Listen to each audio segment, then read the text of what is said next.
আজকে আমি আপনাদের সাথে শেয়ার করব আমাদের এইবারের প্রফেশনাল কেক ক্লাসের মধ্যে কি ফ্লেভারের কেক হয়েছিল আর কেকগুলো কাট করার পর দেখতে কেমন ছিল আর এই কেকগুলো বানানোর পর আমরা কেকগুলো কি করি।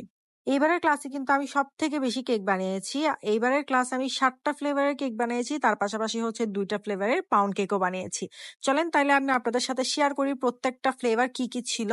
প্রথমেই যে কেকটা দেখতে পাচ্ছেন এটা হচ্ছে আমি আমার ফেসবুক পেজে 2 লাখ ফলোয়ার্স উপলক্ষে হচ্ছে এই কেকটা আমি বানিয়েছিলাম। যেহেতু আমার ক্লাসও ছিল যার কারণে হচ্ছে ক্লাসের মধ্যে আমি এডিবল ফটো দিয়ে এই কেকটা দেখিয়েছিলাম। আর উপরে আছে একটা 2 লাখ ফলোয়ার্স এর একটা এডিবল ফটো আমি অ্যাড করেছিলাম, সেটা ছিল ভ্যানিলা ফ্লেভারের মধ্যে। আর এখন যে কেকটা আমি কাট করছি এটা হচ্ছে চকলেট ফ্লেভারের মধ্যে, চকলেট ওভারলোডেড কেক, যেটা আমার পেজে সব থেকে ফেমাস কেক। আর এখন যেটা আপনারা দেখতে পাচ্ছেন এটা এত বেশি মজার একটা কেক, আমার খুবই পছন্দের। আর এটা হচ্ছে মাঠ কেক। এরপরে যেটা দেখতে পাচ্ছেন এটা হচ্ছে ম্যাঙ্গো কেক। এই ম্যাঙ্গো কেকটার উপরে